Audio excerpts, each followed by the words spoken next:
We're talking about assertiveness today, and I believe that there's a lot to have an appreciation of.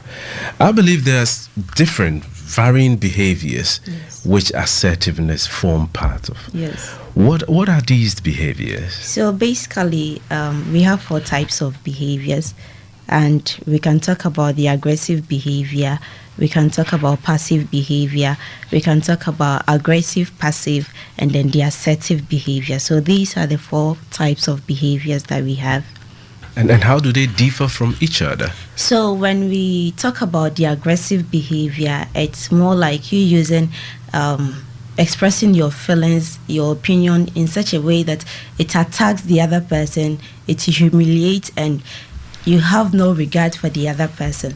So an aggressive person in a presentation can slam the table while the person is presenting in a way to intimidate the person. So, and again, an aggressive person can be like, you are so incompetent, so this simple work too, you couldn't do it. So criticism, public criticism shows that this person is an aggressive person. Meanwhile, the person could have just said this whole thing in a nice and a very respectable way. So when these things happen, we say that you are an aggressive person or you are demonstrating an aggressive behavior. Then with passive behavior, we are saying that you violating your rights, you giving up your right just to express your true feelings. So someone who is passive can be in a meeting where decisions are being taken, and the person will sit there quietly because the person doesn't want to add anything to it, so that at the end of the day they will say that it is this your contribution that has landed the whole issue, it is your contribution that has brought this whole thing. So whichever way the whole situation goes, the person will just sit there. Are you okay with it? Oh, I'm okay. More or less like pleasing others? Yes. Just like the normal, how are you? And everybody will be like, I'm fine, even if the person is not fine. So at times you go the extra mile and then you ask, really, are you sure you're fine? Maybe the person feels like nobody cares, and immediately I say it, I don't know where my issue will be before I realize, So that is a passive person or a passive behavior. And then passive aggressive? Then with a passive aggressive, it is you using indirect means to manipulate others. So assuming you are a boss and you have a subordinate and you want your subordinate to do something for you. Meanwhile, at that particular time, your subordinate has something else to do, of which yours wasn't part of his schedule. And you want the person to do it, but then you don't want to say it in a direct way that the person will feel offended. A boss can go like this: okay, I know I don't have the time to do it, but then since no one is willing to do it, I will try and then squeeze time to do it. So in a way, this boss of yours is manipulating you to do it, but then she won't or he won't come and say that, so you are not doing it for me aggressively, but in an indirect way, I will squeeze myself to see if I can do it. And then with passive aggressive too, someone can give you a silent treatment, just like this ended Valentine. So 2 people in an intimate relationship, probably this Valentine, you want your boyfriend to get you an iPhone, and things are not good for this guy. So things we do for love, isn't it? Yes, so he couldn't get you the phone. So a passive aggressive person will be giving you a silent treatment. Okay, so you didn't give me the phone. Even if you talk, I don't give a damn. I won't mind you. Yes, silent treatment. And then again, a passive aggressive person can use sarcasm. Same with an intimate relationship. Let's go into marriage. Someone who is passive aggressive and your wife has asked you to do something for her and maybe time didn't permit you to do it. She can be like, okay, since you didn't do this for me, I'm not cooking for you, no sex for you and all that. Yes, so the person is using passive aggressive way to get whatever he or she wants. And then with assertiveness, problem of the day.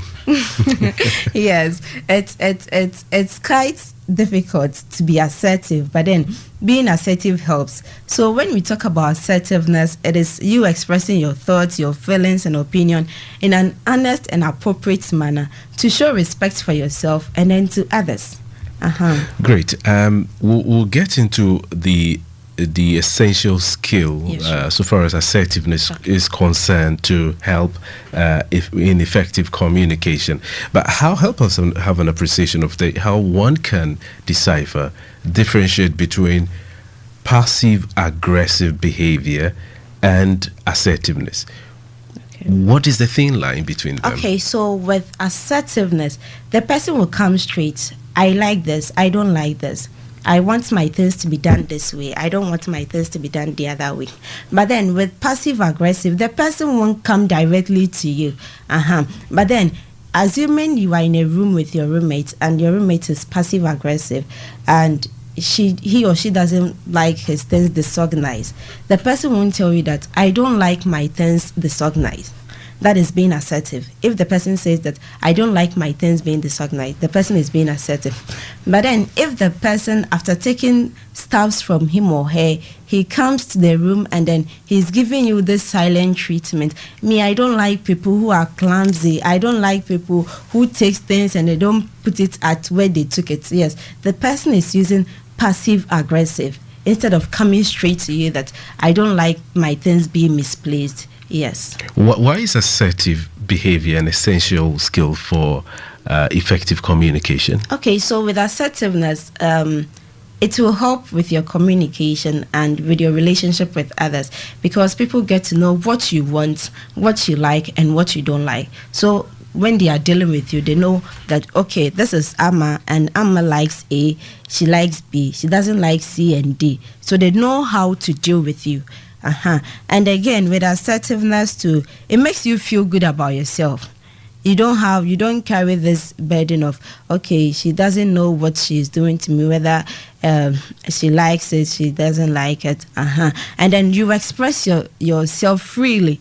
Yes, it is you, so you express yourself freely. Yes. People, you're still tuned into ATL FM 100.5, some 34 minutes on top of the hour 8.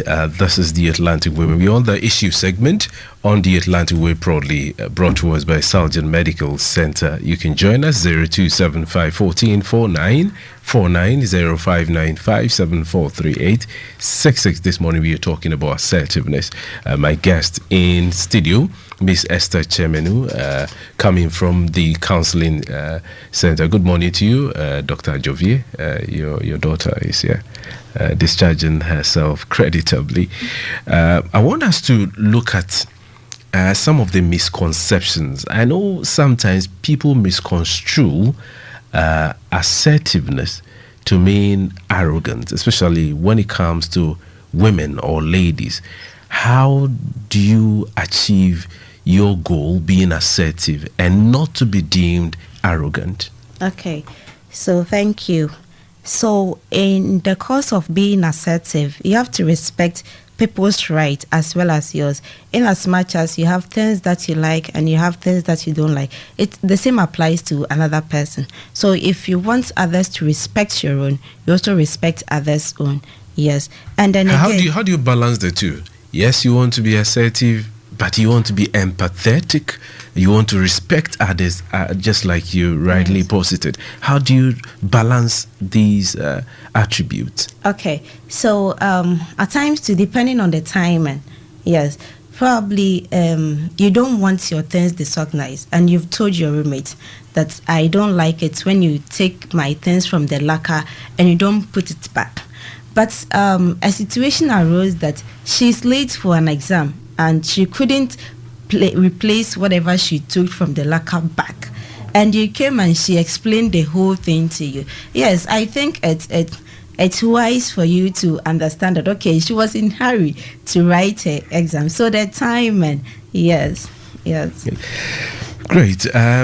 People, you're still tuning into ATL FM 100.5. Like I said, you can join the conversation, share your thoughts with us. We are talking about assertiveness this morning.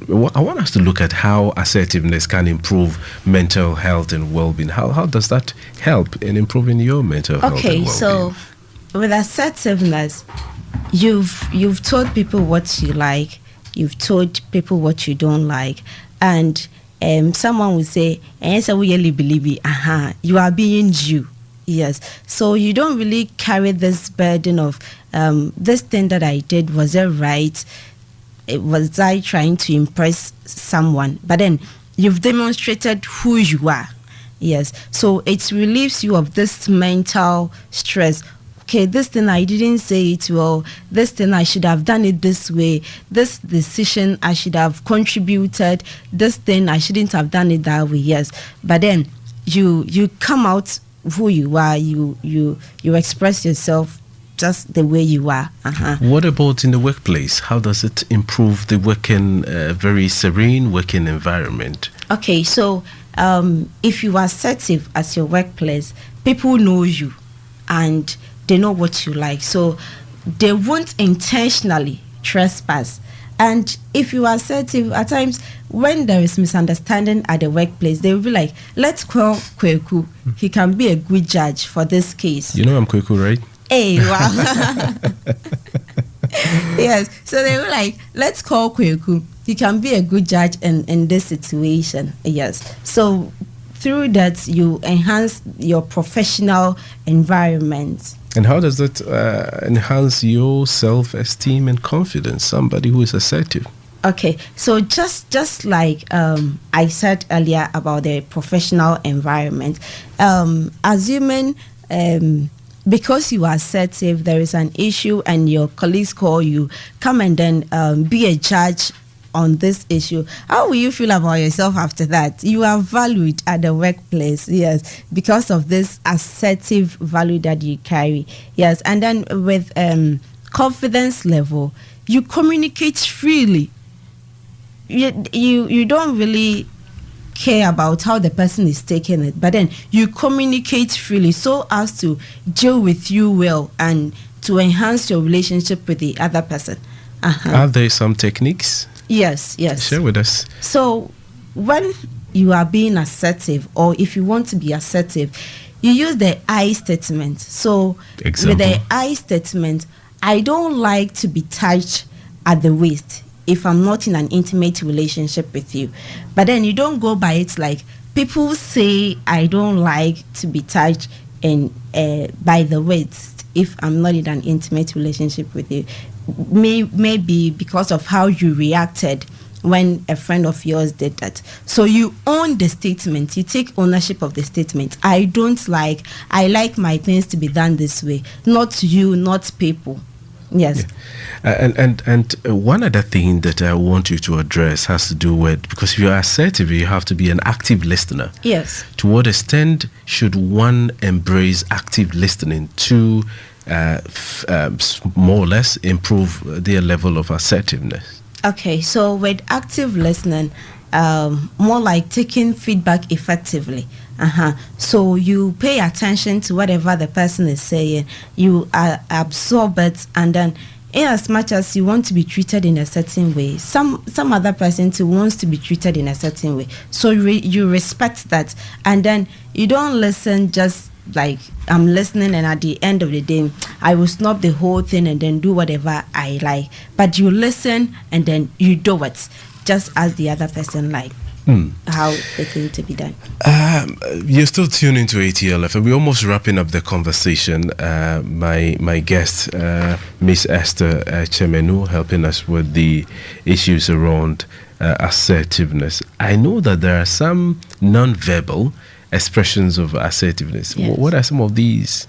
So with a non-verbal, so that the person does not talk. Yes. Once you see that kind of demeanor expression, you know that yes, no, you don't go hold there. on What to are it. some of these? So that is the body language technique of assertiveness. So your body language should go with your verbal language. You can be touching someone and the person is not comfortable with it. Meanwhile, by the person's voice, the person is saying, stop what you are doing. I don't like how you are touching me. But the person is laughing over the whole thing. How are you going to take this person serious? So in as much as your words are saying you don't like it, let your body shows that you don't like it. By either moving away from the scene or doing something for the person to know that indeed you don't like what they are doing to you. Yes. Great. And maybe your final message to our listeners so far as assertiveness is concerned, just to encourage people. Okay, so assertiveness is a key for our relationship, especially our intimate relationship. And we shouldn't mistake assertiveness to be rudeness. It's the person being whom they are, expressing their feelings and their thoughts just as they want to be treated. So it's something that a lot of people battle with, to be assertive. They'll be like, I don't want to offend anyone. But then you are being offended and you are absorbing the whole thing. You are killing yourself. You are stressing yourself mentally. So in as much as it is difficult to be assertive, let us try our very, very best to be assertive so as to enhance our relationship with others at the workplace, at the house, and even with our relationship sexually. Yes. Thank you. A very nice way to end it, relationships sexually. Thank you, Esther, for your time this morning. We're grateful. You've been super resourceful. We are proud